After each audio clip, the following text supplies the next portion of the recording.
reason we send your tree out looking like this sometimes is that's the way it grew.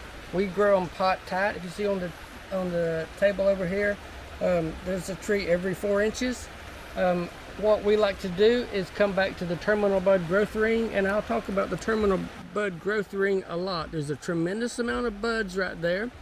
There's a 4-inch rule. When you make a cut, it only activates buds down 4 inches. So keep in mind, wherever you make your cut, it's only going to make limbs grow 4 inches down. So make your cut lower rather than higher. Now, if you make your cut, say, above the terminal bud growth ring 4 inches, and let's just cut there. Now, these buds up here are probably going to be blind buds. More especially this bud here. See, it's a very minute bud. That bud possibly will never grow out. The larger buds up there would possibly grow out, but to be sure, come back down to your terminal bud growth ring and cut it about 1/4 of an inch above it. Now, what will happen is it will bud out right there at the terminal bud growth ring, and preferably or possibly 4 inches down. Now, if that's taller than what you want your tree to start branching, look on down a ways and you might can find another terminal bud growth ring right here under this staple. And I wasn't prepared for that, you can tell. There's another terminal bud growth ring. You could cut it down here if you want to. I think on up here above the stake at about 22 inches would be fine. Then what's your tree gonna look like? Okay, in 2 to 3 weeks it'll start budding, and you can tell there was terminal bud growth rings right in there, and you see how many limbs came out there. Now, once your limbs come out like that, you don't want to let those limbs just keep going. So about 6 to 8 inches up, come in and top those, so you're getting a beach ball effect. You're just getting the beginnings of a beach ball.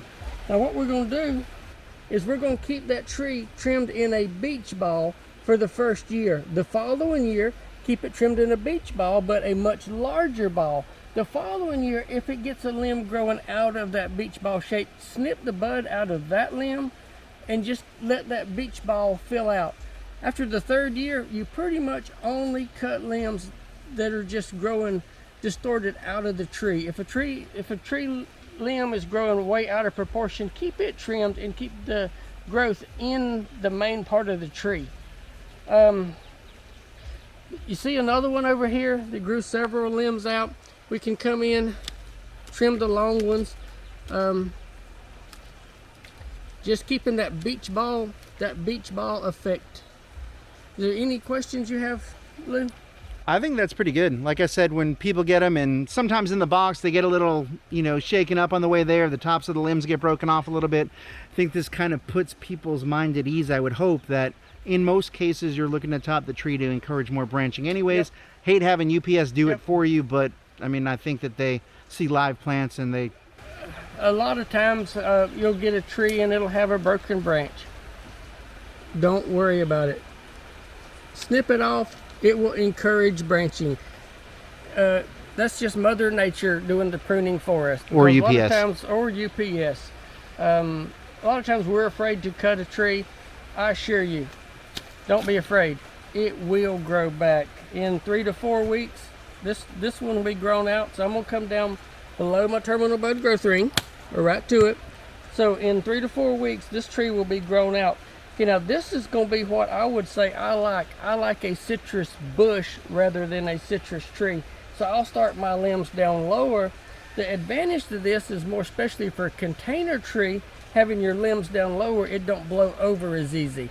So it's not as top heavy. So I like citrus bushes rather than citrus trees because homeowners are not mechanically killing the weeds under their trees. They're doing it by hand and with a lawnmower. You do also want to let the homeowner decide if they want to do that or not, because you don't want to do it before you ship them. We don't do it before we ship them. We might top the tree to get it in a box, but that's as much pruning as we're going to do. We try to let the homeowner decide what they want to do to the tree, so we ship it out as large as we can.